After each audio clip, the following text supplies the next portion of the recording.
No skincare routine would be complete without a really good, solid moisturizer. And so for today's video, I am sharing my favorite moisturizers of the year 2023, and there were some really strong contestants in there. In case you don't know me yet, hi, my name is Ulrike. I am a K-beauty and skincare content creator and have been since 2015, long time. I'm really happy to have you with me on the skincare journey, and let's just dive right into all the wonderful creams of the year 2023. We're going to start with a cream that I have to say really positively surprised me. I was pretty neutral about it when I bought it, and I mostly bought it because of the hype in Korea and because of the really special packaging. Plus it was a value pack, so I got a 1+1, and I can never resist a 1+1 deal. But this moisturizer really overall impressed me. Again, in a very surprising way. It turned out to be something that I didn't quite expect. Let's put it that way. And it is this one. This beautiful cube. The coolest packaging ever, I have to say. And it is, of course, the Laneige Waterbank Blue Hyaluronic Cream. So at first glance, this is a pretty standard cream. There doesn't seem anything special about it. This is basically a reformulation of a Laneige cult classic. The Waterbank, I think it was called, series was really well received back then, when Laneige was still kind of the main K-beauty brand that everyone knew outside of Korea as well. And now it has been enriched with that blue hyaluronic acid. I talked about this cream before in a video, I believe, pretty sure, because I remember researching what exactly blue hyaluronic acid is supposed to be. Spoiler alert, it's just kind of a marketing. It's not really, I think it's still just plain old hyaluronic acid. It's just been paired with fermented prebiotic, probiotic ingredients, as have all of the Amore Pacific products. One by one, they're adding in their proprietary green tea fermentation extract to pretty much everything. So that's kind of what they've been doing here as well. They just gave it a fancy name. It's just hyaluronic acid plus fermented ingredients, right? Which helps basically certain ingredients to penetrate deeper into the skin, thanks to the fermentation, making the molecules smaller and thus more readily absorbed. So why did I end up really enjoying this to the point that I consider it to be one of the best moisturizers I've tried this year, despite it seemingly being kind of just a hyaluronic acid cream? The texture is just so beautiful and so surprisingly pleasant. Amore Pacific has really been just kind of blowing me away with all their reformulated products. It's the same with the INNISFREE products that I've been trying. This just has this super smooth, super pleasant, super fast absorbed texture that feels really just so comfortable. And it works especially well when you have combo skin, which is my skin type, because it really finds this perfect balance between being lightweight but still giving you enough moisturization to make your skin not feel tight or dehydrated. I think it's not enough for dry skin, but it is absolutely beautiful if you have specifically combo skin. I think it can also work for mature, I don't want to say older, mature, oilier skin. And I think it works extremely well for dry skin, potentially in very hot weather. It also is just so good. Probably the best moisturizer, I want to say, for wearing under makeup, for makeup prep. I always wear this when I wear makeup, especially for videos. I wore it today. I used it today as my daytime moisturizer because I always find that my skin is specifically well suited for then applying a cushion foundation or any other foundation. It just kind of smoothes everything out and makes makeup just stick better. It almost works like a really moisturizing primer. So yeah, I have to say this just really surprised me. I have used this so much. This is now my second tube, or in this case tub, because I had it in a tube form as well. So I've already been through one of these, and I will continue using this very happily. And on to my second favorite moisturizer of the year 2023. And this one I have also raved about quite a lot before, so this should come as no surprise. It was a surprise for me because this brand's cult product, which is a serum, I actually don't find that amazing. For me, their moisturizer, much more impressive. And it's this one. It's massive. I think this is like 100 ml container. And it's the Torriden Dive-In Soothing Cream, which is really not a cream. It's just a gel. One of the few gel creams that I still am a super duper fan of, and even still use now in winter. I show you a close-up, a proper close-up, somewhere in this rave. So this one, the Torriden Dive-In Soothing Cream. I actually had no intentions of trying this, to be honest, because I was so honestly kind of disappointed in the Torriden Dive-In Serum. I just think it's a very basic product that has been overhyped in a way that I don't quite understand.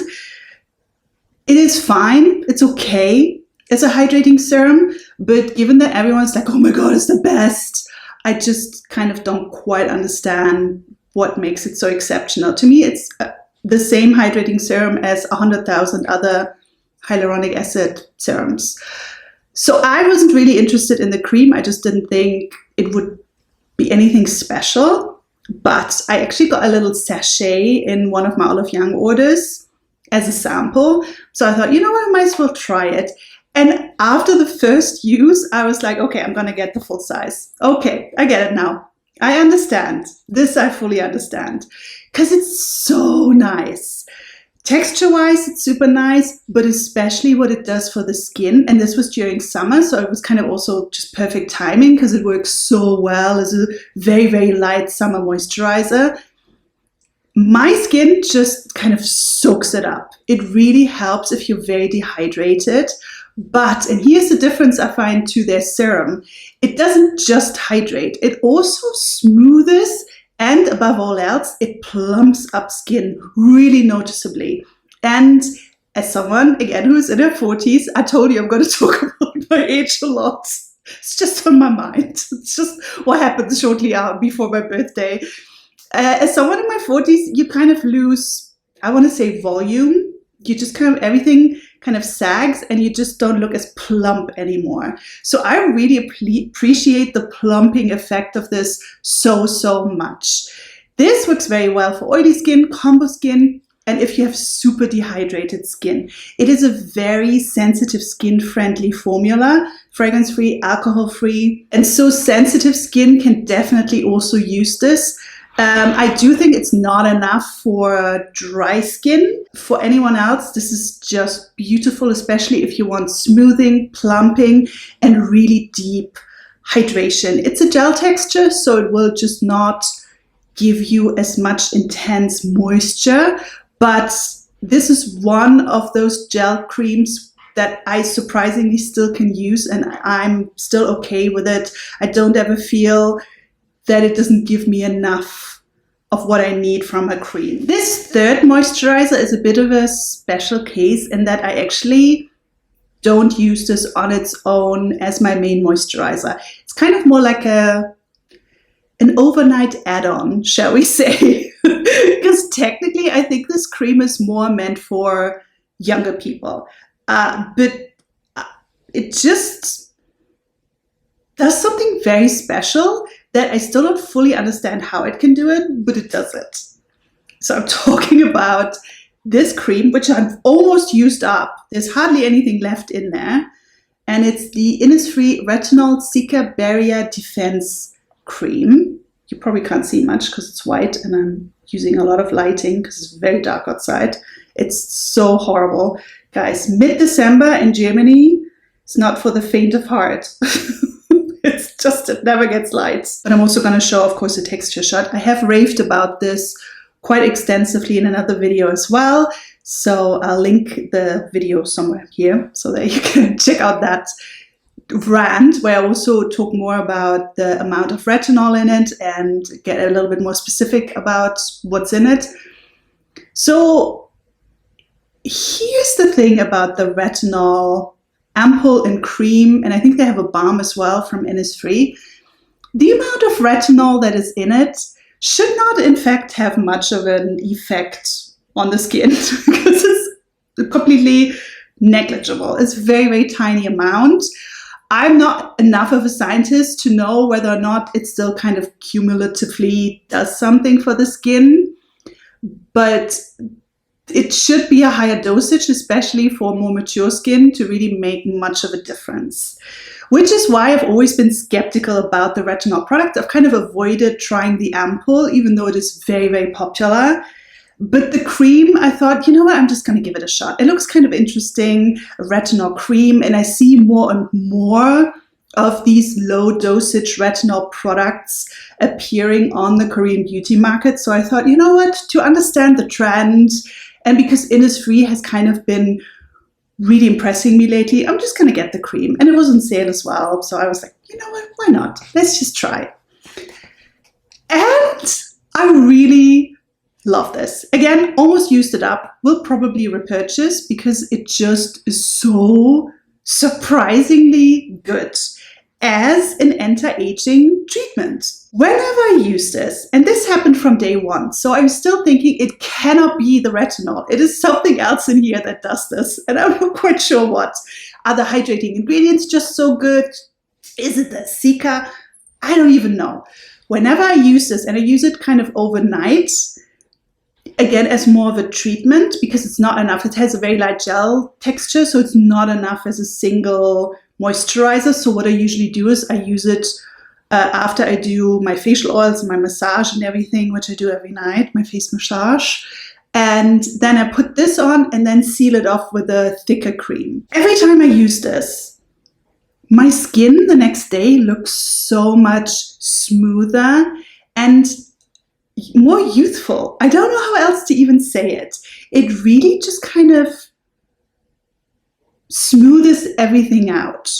Not, of course, super intensely. I mean, I still have wrinkles around my eyes. I will still have wrinkles here. You know, it doesn't magically get rid of wrinkles, but it just has this overall smoothing effect that is just kind of a miracle. And I don't quite understand it, but I do notice it every time I use this. Again, is it the retinol? Is it something else in there? I just cannot quite cannot pinpoint why this works, but it works, at least for me. I think this is also a really nice one for younger skin and for anyone who's a retinol beginner who just wants to kind of try it out. Do not expect too much from it because it really has such a tiny amount. But for me, the smoothing, the skin smoothing, and overall sort of firming effect of this has really just quite overwhelmingly impressed me. It's wonderful. It also has a very nice texture. It's just more on the lighter side, which is why it will only be enough if you're very, very young and have very oily skin. Otherwise, you will probably need another thicker moisturizer in addition to that. And on to another more of an overnight treatment style cream that really wowed me and has become a staple favorite that I absolutely will repurchase, but it also seems to last forever, so it will take a while. It will take a while until I need to replace it. And it's this one, a cult classic. This has been popular years and years and years. Very, very famous product in Korea, and it's the Hanyul. I don't know if you can hear this, but there is a storm going on, so I apologize because my mic, I think, sometimes picks up the wind. But anyway, this is the Hanyul Yuja Vitamin Sleeping Mask, which comes in this gorgeous pot. And smells like, oh, it smells so good. It smells like freshly squeezed Yuja / citrus and orange juice. It's so nice. Ugh, I love it so much. So the Hanyul Yuja vitamin sleeping mask. It just has the most special texture. And that was certainly the first thing that attracted me to it. It has a gel texture, but it has one of those gel textures that feels more compact, more nourishing almost than just hydrating. You put it on top of all of your other skincare as a sleeping mask or sleeping pack. And given that it's just gel textured, it does such a good job just sealing everything in. This works very well, again, if you have more oily skin, combo skin, because sleeping creams then can sometimes feel just a little bit stifling. This doesn't feel stifling at all. It doesn't feel as mineral oil heavy as, for instance, the Laneige sleeping packs or sleeping creams. And I personally really like that about it. The main reason why I love this so much, besides the amazing texture, is that it is so noticeably brightening. One of the few Korean brightening products, especially creams, where I really see a difference and an overall difference. I don't think it really helps with my hyperpigmentation as much as, for instance, the good old serum, but it just gives everything more luminosity. It really makes your skin sort of glow from within and kind of just have that slight glass skin aesthetic the next day after using it overnight. And I really do also enjoy the fragrance. This will put off a lot of people because I know a lot of people don't like specifically citrus in their skincare because it can be aggravating for sensitive skin. For me, this has been wonderful. I had absolutely zero reactions or anything. So as long as you are okay with fragrance, I don't think you should be scared of this. But of course, if you have sensitivities, don't use it. I mean, I don't want to push fragrance on you. If you don't like it or can't have it, of course, avoid. Go for the Torriden Diamond Cream. That one is fragrance free. But if fragrance is not a problem for you, then give this a try, especially if you are, again, more mature skin. This works for young people as well, I want to say, but it is certainly more directed towards mature skin. And if your skin just feels a little bit lackluster overall, especially now in winter, this is just super beautiful. And lastly, finally, I have a more nourishing cream for those of you that might be on the dry skin side. You might be a little bit frustrated with my moisturizer selection. But this one is very thick, very nourishing, and absolutely beautiful. And it's this one from Dr. Jart, from their Ceramidin range, and it's their Ceramidin cream.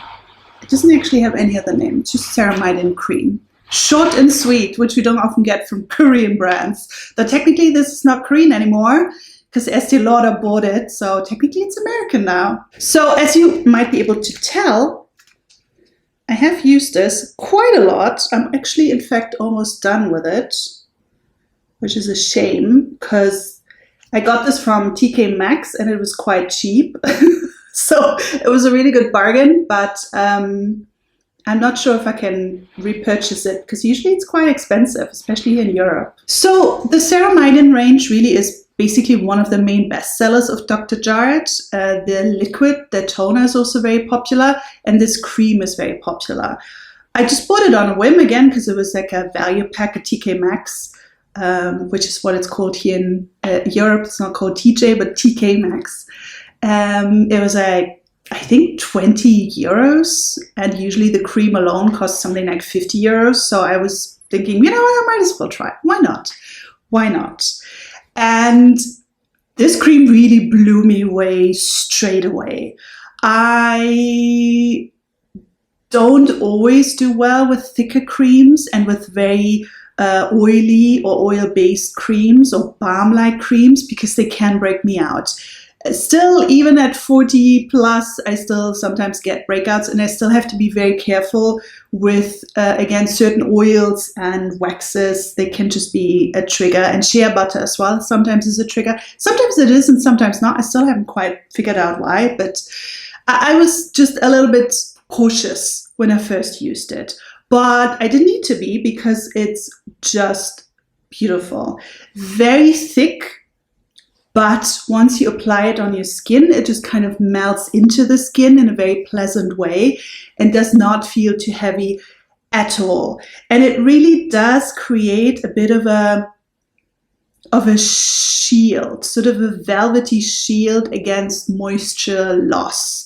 The velvety feel that it gives to skin is probably what I love the most about this, and why I love it specifically so much in winter. It just feels very protective and very nourishing without feeling too heavy. It also doesn't give the skin too much of an oily shine or sheen, which I often find with the oil-based balms is just a little bit much for me, because I already have a bit of an oil film on my skin still. So this to me is really beautiful, pretty much for all skin types. Now it does contain fragrance, unfortunately, I'm so sorry. So it will not work for very sensitive skin people. I really wish with this cream in particular that they wouldn't have fragranced it, because I don't think it needs it. And I think it will put off a lot of people from this really beautiful moisturizer. The texture is so special and unique, and it really just manages to feel protective. I don't know how else to say it, protective of the skin without being too stifling or too heavy. That to me makes it an exceptional product. And there you have it, my favorite moisturizers of the year 2023 in this on the stormy wintry day here in Germany, where everything feels very gray. I hope you enjoyed this video. I would be interested to know what your favorite moisturizers were for this year. Have you tried any of the ones that I am introducing here, or do you maybe have some other hidden gems that you discovered this year? Let me know in the comments. And if you're new here, it would be wonderful if you stuck around and subscribe. It's so helpful to us as small creators to grow and be seen on this intense platform. It would also be great if you could give this video a like. That always helps a lot. It's like a nanosecond for you, but really valuable for us. That's why we keep harking on about it, even though it always feels a bit annoying. But it just is something that is very, very helpful to us. I look forward to seeing you again with the next video. We're going into sunscreens next. And there were some incredible sunscreens that came out this year. I really struggled to pick my favorites, and I can't wait to introduce them to you, or reintroduce, because I have talked about most of those a lot throughout the year. So I see you again in the next video. Until then, please take care. Bye.